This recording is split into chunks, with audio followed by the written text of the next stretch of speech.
Россия поставит нам боеприпасы с настоящим ураном. Если они безумцы, то они вот этому процессу дадут толчок. Вот самое страшное и самое опасное. Поэтому от безумства надо немножко уходить в сторону.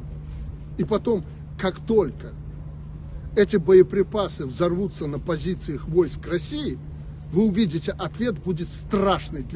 Для всей планеты уроком будет. У России не только объединенный уран.